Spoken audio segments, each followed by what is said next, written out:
अस्सलाम वालेकुम। अच्छा जी, हमने एनीमियाज़ पढ़े थे। एनीमियाज़ के अंदर हमने जो ये सारा पार्ट है वो कर लिया था, ठीक है। मैक्रोसाइटिक भी कर लिया था और मैक्रोसाइटिक भी हमने कर लिए थे सारे के सारे। अब हमारी थर्ड कैटेगरी थी इंक्रीज डिस्ट्रक्शन, जिसमें हेमोलिसिस हो रही थी, ठीक है। आरबीसीज जो है वो रप्चर हो रहे थे। फिर मैंने आपको इसके बारे में डिटेल से बताया था कि हेमोलिटिक जो होती है वो एक्स्ट्रावेस्कुलर हो सकती है, इंट्रावेस्कुलर हो सकती है, ठीक है। इनके डिफरेंट फीचर्स बताए थे। अब ये जो हमने की हैं हेमोलिटिक एनीमियाज़ जो होते हैं ये होते हैं, इसमें एमसीवी नॉर्मल होता है, तो इनको हम नॉर्मोसिटिक भी कहते हैं, क्योंकि हम उसमें माइक्रोसिटिक कह रहे थे, फिर हमने मैक्रोसिटिक किया था। तो थर्ड कैटेगरी में जो आएगा वो होगा नॉर्मोसिटिक होंगे, ठीक है। नॉर्मोसिटिक मतलब इनके जो साइज़ होते हैं वो तकरीबन नॉर्मल होते हैं। अगर हुआ भी थोड़ा सा इंक्रीज़ कर सकता है, अपर लिमिट भी हो सकता है, क्योंकि जो बोन मैरो होती है वो सिंथेसाइज कर रही होती है फास्ट के जल्दी से मैं बनाऊँ। तो इसमें ये होता है कि थोड़ा सा साइज़ बड़ा हो सकता है, लेकिन मेनली जो होता है वो नॉर्मल ही होता है। एमसीवी इतना प्रॉब्लमेटिक नहीं होता। लेकिन हो क्या हो रहा हो ये रहा होता है कि हिमोलिसिस हो रही होती है, वो जो है ना बाहर किसी ऑर्गन्स में हो रही थी, जैसे स्प्लीन हो गया, लीवर हो गया, किसी और सॉरी रेटिकुलो एंडोथेलियल सिस्टम जितने भी होते हैं उन सब के अंदर जो है ना वो डिस्ट्रक्शन हो रही होती है। लेकिन अगर हम बात करें इंट्रावेस्कुलर, तो वेसल्स के अंदर प्रॉब्लम होंगी। अब मैंने इन दोनों के आपके फीचर्स बताए थे। अब ये बात आपने याद रखनी है कि तकरीबन फीचर्स सेम ही होते हैं, लेकिन जो बिल्कुल डिफरेंट होती हैं इंट्रावेस्कुलर के अंदर, जो वेसल्स के अंदर हो रही होती है, उसमें आपने ये बात याद रखनी है कि यूरिन के अंदर जो है ना वो हीमोग्लोबिन जो अपीयर होगी, रेड कलर का यूरिन होगा ऐसे पेशेंट। लेकिन इसमें एक हिमोसिड्रिनूरिया भी इसी के अंदर ही होता है, किसके अंदर, इंट्रावेस्कुलर के अंदर, क्योंकि वेसल्स के अंदर डिस्ट्रक्शन हो रही होती है। अच्छा, एक और बात मैंने आपको बताई थी, हेप्टोग्लोबिन और एलडीएच, इन दोनों का सेम ही होता है। हिमोलिसिस के अंदर ये दोनों सेम होते हैं, मेन जो एक्स्ट्रावेस्कुलर हो या फिर इंट्रावेस्कुलर हो। हेप्टोग्लोबिन हमेशा कम होगा और एलडीएच हमेशा ज़्यादा होगा इसके अंदर, ठीक है। अच्छा, मेनली अगर हम बात करें हेप्टोग्लोबिन की, तो वो जो होता है ना मेनली कम होता है, वो इंट्रावेस्कुलर के अंदर ज़्यादा कम हो जाता है। वो इसलिए कम होता है क्योंकि मैंने आपको पहले बता चुकी हूँ कि ये आरबीसी सपोज करें हैं, ठीक है। आरबीसी जो है रप्चर करेंगे तो जो है ना हीमोग्लोबिन रिलीज़ करेंगे। हीमोग्लोबिन जैसा फ्री होगा तो साथ हेप्टोग्लोबिन जो है वो उसके साथ कंबाइन कर जाएगा, क्योंकि इसका काम ही ये होता है कि फ्री ग्लोबिन को फ्री हीमोग्लोबिन के साथ कंबाइन करके उसको अपने रास्ते की तरफ लेके जाना।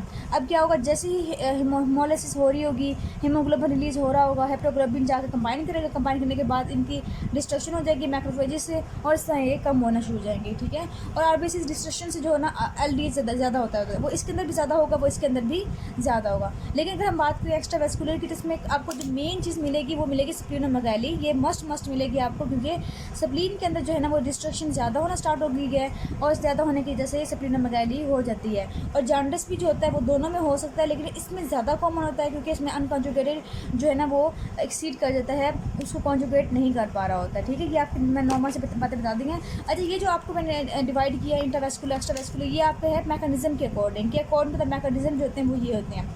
लेकिन एक और बात कि अकॉर्डिंग टू द, अगर हम बात करें कोज कि हिमोलिटिक की कोज कौन सी होती है, तो हमें ये दो में डिवाइड करते होते हैं। मैं बताती हूँ आपको। अच्छा जी, हम हिमोलिटिक की कॉजेज़ के अकॉर्डिंग अगर हम करें, तो कॉज में ये हो सकता है कि सपोज करें आरबीसीज हैं, लेकिन आरबीसीज के जो प्रॉब्लम है वो स्ट्रक्चर के अंदर ही प्रॉब्लम है, उस स्ट्रक्चर की वजह से जो है ना वो रप्चर कर देता है, ये वो टूट जाता है। एक्सटेंशन का मतलब ये है कि आरबीसीज हमारे बिल्कुल मासूम है, लेकिन बाहर से कोई ऐसा फैक्टर आया है जिसने इसको डिस्ट्रॉय कर दिया है। अब आपको पता होगा बाहर से फैक्टर कौन सा आ सकता है। हमने कहा था इम्यून हिमोलिटिक, तो उसमें क्या होगा कि इम्यूनोग्लोब्यूलेंस आती हैं, आईजीएम आईजीजी वगैरह जो है ना वो आ सकते हैं, वो आके इसको डिस्ट्रॉय कर देंगे। अब इसमें हमारा आरबीसीज का तो कोई कसूर नहीं है, कोई एक्सटेंसिक फैक्टर आया ना, ठीक है।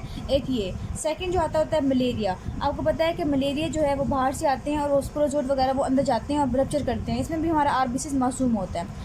अगर हम थर्ड बात करें, तो आपको पता है कि जो वेसल्स का मसला होता है, एंजियोपैथिक मसला होता है, मैक्रो एंजियोपैथिक वेसल्स होती हैं जिनमें थ्रोम्बोसिस बना होता है, उसमें भी जो है ना वेस हमारे आरबीसीज लग के टूट जाते हैं, वो भी प्रॉब्लम जो होती है वो भी एक्सटेंसिक में ही आती है। तो इसमें कौन कौन से आगे, एक आगे इम्यून हिमोलिटिक, और सेकंड बता दिया मैंने आपको मलेरिया भी इसी के अंदर आएगा, ठीक है। और इसके अलावा मैंने आपको बता दिया है कि जितने भी एंजियोपैथिक माइक्रो एंजियोपैथिक वेसल्स का प्रॉब्लम होता है, या फिर अगर हम बात करें डीआईसी की, जिसमें क्या होता है कि डिसमिनेटेड इंटरवेस्कुलर कोआगुलेशन होती है, हर वेसल्स के अंदर एस्थ्रोम्बोसिस बन जाते हैं हर एक जगह, तो वेसल्स जब आरबीसीज पास करेंगे तो वो टूटना शुरू हो जाएंगे। ये सारे एक्सटेंसिव प्रॉब्लम हो गए।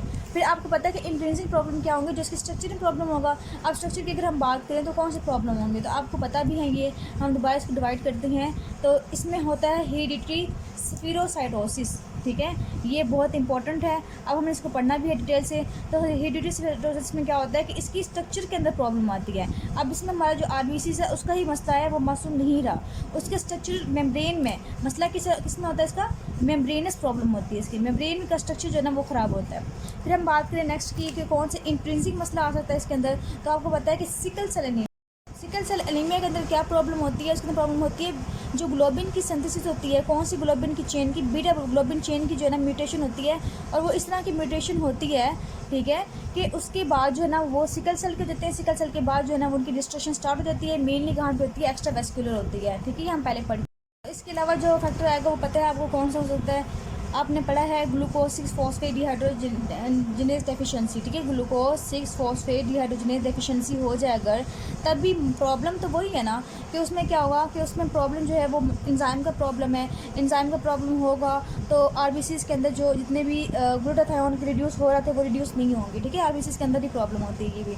फिर हमने बात की थी एक जिसमें हमने कहा था PNH, जिसे हम कहता है पेरोसोमल नॉक्टर्नल हीमोग्लोबिनूरिया, इसमें क्या था, इसमें भी जो है ना उसकी स्ट्रक्चर के अंदर जो है ना डीऑक्सिडेटिव फैक्टर था वो नहीं रह रहा था, ये मैंने आपको डिटेल से बता दिया है, जो जब हम पहले हीमोलिसिस पढ़े थे, आप वहाँ जाके इसको देख सकती हैं, इसका मैकेनिज्म मैंने समझा दिए, इससे ज़्यादा करने की जरूरत नहीं है, ये आपके MCQs के लिए इंपॉर्टेंट है, ठीक है। अच्छा, और मलेरिया ये वाले करने की जरूरत नहीं है, इसमें सिर्फ मैंने बता दिया आपको इम्यून हीमोलिटिक के अंदर कौन से होती हैं, IgM और IgG करते हैं, इसका बस रीड करने वाली बात है, इसको भी अपनी डिटेल से नहीं करना, ठीक है, आपको कुछ भी नहीं आता होता। अच्छा, इसके अलावा अगर हम बात करें आपके इसकी तो और कौन सी इसके अंदर हो सकते हैं जिसमें इंट्रिंसिक प्रॉब्लम हो सकती है, तो आपका हीमोग्लोबिन C हो सकता है, लेकिन वो इसी के साथ ही आता होता है, मैंने बता दिया, वो हम इसी के अंडर ही पढ़ेंगे कि उसमें जो है ना वो म्यूटेशन होती है, लेकिन उसमें लाइसिन आता है, वेलिन नहीं आता।